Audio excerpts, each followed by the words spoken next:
சமூக மீடியா சொந்தங்களுக்கு வணக்கம். இன்றைய நாளிலும் மற்றொரு உலக செய்திகளின் ஒரே பார்வையோடு இணைந்திருக்கின்றோம். அந்த வகையிலே உலகையே பதற்றத்தில் ஆழ்த்திய வளைகுடா ராணுவ மோதல்களுக்கு யாரும் எதிர்பாராத வகையில் ஒரு முக்கிய ராஜதந்திர திருப்பம் ஏற்பட்டுள்ளது. அமெரிக்கா ஈரானிடையேயான தற்காலிக போர் நிறுத்தம் அதிகாரப்பூர்வமாக அமலுக்கு வந்ததாக இரு நாடுகளும் அறிவித்துள்ள நிலையில் ஹார்முஸ் ஜலசந்தி மீண்டும் முழுமையாக திறக்கப்பட்டு உலக எரிசக்தி சந்தையில் நம்பிக்கை மீண்டும் உருவாகியுள்ளது. ஆனால் இது நீடித்த அமைதிக்கான தொடக்கமா அல்லது அடுத்த மோதலுக்கு முன்பான இடைவெளியா என்ற கேள்வி சர்வதேச அரங்கில் எழுந்துள்ளது. வளைகுடா போர் நிறுத்தத்தின் பின்னணி கத்தாரில் நடைபெறவுள்ள உயர்மட்ட அமெரிக்கா ஈரான் பேச்சுவார்த்தை, மீளத் தொடங்கிய கச்சா எண்ணெய் கப்பல் போக்குவரத்து மற்றும் எண்ணெய் விலை நிலவரம், மத்திய கிழக்கில் புதிய ராஜதந்திர மாற்றங்களை உருவாக்கும் லெபனான் இஸ்ரேல் விவகாரம், ரஷ்ய எண்ணெய் ஆலைகளை குறிவைத்து உக்ரைன் நடத்திய அதிரடி ட்ரோன் தாக்குதல், அதனால் உருவாகியுள்ள எரிபொருள் நெருக்கடி, மேலும் சீனாவின் சிச்சுவான் மாகாணத்தை நள்ளிரவில் உலுக்கிய சக்தி வாய்ந்த நிலநடுக்கத்தின் சமீபத்திய தகவல்கள் என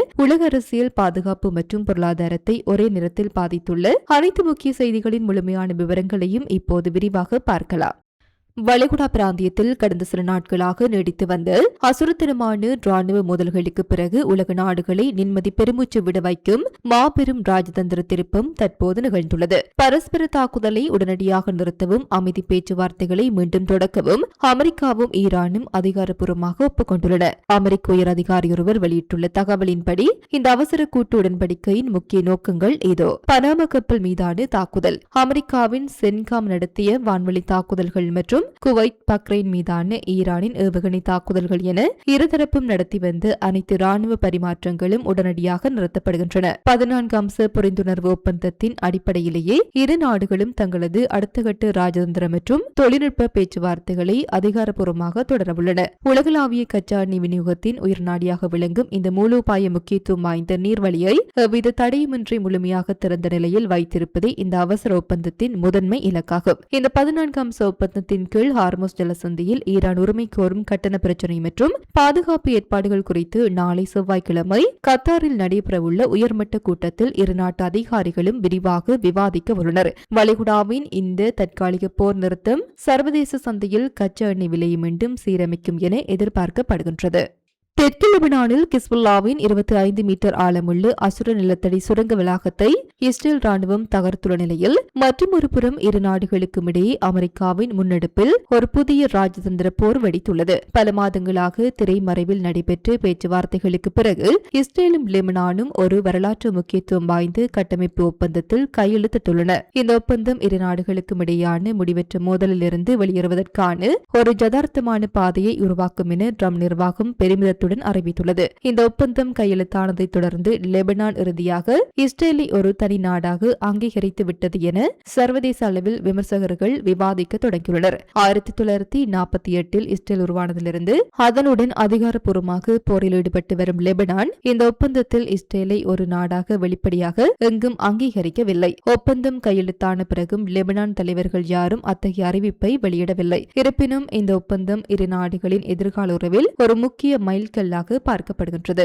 இந்த ஒப்பந்தத்தின் மூலம் ஒவ்வொரு நாட்டிற்கும் அமைதியாக வாழ்வதற்கான உரிமை உண்டு என்பதை இருதரப்பும் கொள்கை அளவில் உறுதி செய்துள்ளன. பல தசாப்தங்களாக நீடித்து வரும் எந்த ஒரு போர் நிலையையும் முறையாக முடிவுக்கு கொண்டுவர தங்களுக்குள்ள நோக்கத்தை இரு நாடுகளும் பிரகடனப்படுத்தியுள்ளன. அமெரிக்க வெளியுறவுத்துறை அமைச்சர் மார்கோ ரூபியோ ராஜதந்திர ரீதியாக பேசுகையில் இந்த ஒப்பந்தத்தை இரு நாடுகளின் உறவில் தொடக்கத்தின் தொடக்கம் என குறிப்பிட்டுள்ளார். ஏற்கனவே பியூ சர்வதேச ஆய்வில் இஸ்ரேல் பிரதமர் நெதன்யாகு 18% நம்பிக்கையுடன் உலக அளவில் கடைசி இடத்தில் உள்ள சூழலில் லெபனானின் இந்த உள்நாட்டு எதிர்ப்பு ட்ரம்ப் நிர்வாகம் மத்திய கிழக்கில் கொண்டுவர நினைக்கும் அமைதி திட்டத்திற்கு மிகப்பெரிய முட்டுக்கட்டியாக மாறும் என சர்வதேச அரசியல் வல்லுநர்கள் கருதுகின்றனர். ஹார்முஸ் ஜலசந்தியில் அமெரிக்க மற்றும் ஈரானிய படைகளுக்கு இடையே கடந்த சில தினங்களாக அரங்கேறிய அதிரடி ஏவுகணை மற்றும் ட்ரோன் தாக்குதலின் நேரடி எதிரொலியாக சர்வதேச சந்தையில் கச்சா எண்ணெயின் விலை மீண்டும் அதிரடியாக உயரத் தொடங்கியுள்ளது. இருப்பினும் தற்போதைய நிலவரப்படி இரு நாடுகளும் 14 அம்ச ஒப்பந்தத்தின் கீழ் பரஸ்பர தாக்குதல்களை நிறுத்த ஒப்புக்கொண்டுள்ளதால் இந்த வார இறுதியில் எண்ணெய் விலை மீண்டும் சீரடையக்கூடும் என பொருளாதார வல்லுநர்கள் கணித்துள்ளனர். சர்வதேச குறியீடான பிரெண்ட் கச்சா எண்ணெயின் எதிர்கால ஒப்பந்த விலை ஒரு பேரலுக்கு 58 68 சென்ட்கள் 0.8% உயர்ந்து $72.57 விற்பனையாகின்றது.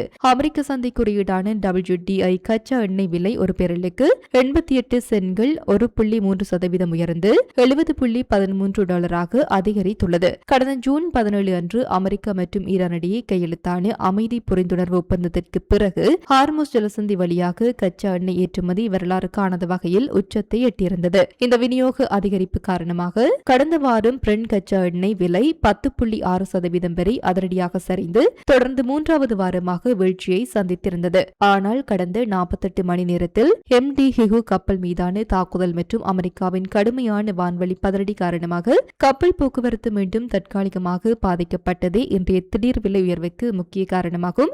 அமெரிக்க அதிபர் டொனால்டு டிரம்பின் கடுமையான அச்சுறுத்தல்களுக்கு மத்தியில் இரு நாடுகளும் நாளை கத்தாரில் தங்களது 14 அம்ச ஒப்பந்தத்தின் கீழ் தொழில்நுட்ப பேச்சுவார்த்தைகளை மீண்டும் தொடங்கியுள்ளன. முன்னாள் தூதர் ரிச்சர்ட் ஸ்மியரர் குறிப்பிட்டது போல இந்த ஒப்பந்தம் வழங்கும் 60 நாள் அவகாசத்திற்குள் கப்பல் போக்குவரத்தில் நிலவும் கட்டண சர்ச்சைகளுக்கு தீர்வு காணப்பட்டால் சர்வதேச கச்சா எண்ணெய் விநியோகம் எவ்வித தடையுமின்றி இலவசமாக நடைபெறும். இது உலகளவில் எரிபொருள் விலை மேலும் அதிகரிக்காமல் கட்டுக்குள் வைத்திருக்க உதவும் என லண்டன் சர்வதேச எரிசக்தி கூட்டமைப்பு தெரிவித்துள்ளது.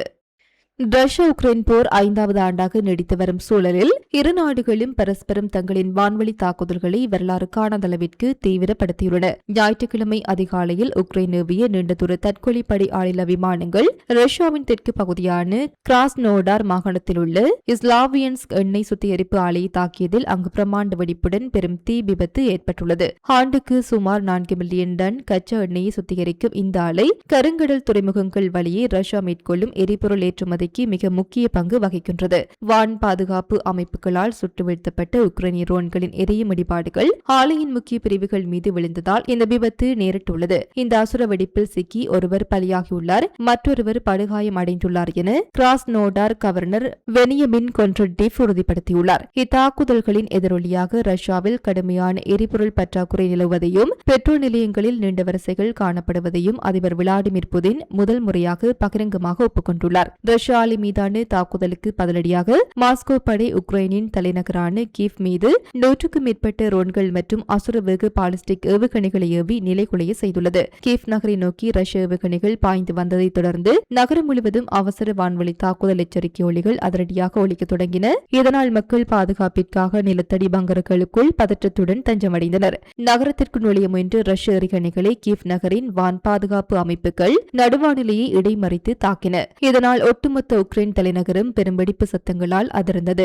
சுட்டு வீழ்த்தப்பட்ட ஏவுகணைகளின் எரியும் பாகங்கள் நகரின் டாரனிட்ஸ்கி மாவட்டத்தில் உள்ள ஒரு வாகன சேவை நிலையம் மற்றும் அடர்ந்த குடியிருப்பு பகுதிகள் மீது விழுந்ததால் அங்கு அடுத்தடுத்து பயங்கர தீ விபத்துகள் ஏற்பட்டன. இந்த வெற்றிகரமான ட்ரோன் ஆபரேஷன் குறித்து பேசிய உக்ரைன் அதிபர் வோலோடிமிர் ஜெலன்ஸ்கி, எங்களின் நீண்ட தூர விசேஷ தடைகள் ரஷ்யாவின் கிராஸ்னோடார் மற்றும் ஜாரோஸ்லாவ் ஆகிய இரு முக்கிய எண்ணெய் சுத்திகரிப்பு ஆலைகளை துல்லியமாக தாக்கியுள்ளன. ஒவ்வொரு தாக்குதலும் ரஷ்யாவின் போர் இயந்திரத்திற்கு செல்லும் எரிபொருளை குறைத்து அமைதிக்கான பாதையை நோக்கிய எங்களின் அடுத்தபடியாகும் என தெரிவித்துள்ளார். ரஷ்யா தனது எரிசக்தி தளங்களை பாதுகாக்க வான் பாதுகாப்பு அமைப்புகளை மாசோவிற்கு பின்னோக்கி நகர்த்தி வரும் வேளையில் உக்ரைனின் இந்த தொடர் உத்தி வரும் நாட்களில் போரின் போக்கை முழுமையாக மாற்றும் என வார்சா பாதுகாப்பு கூட்டமைப்பு கணித்துள்ளது.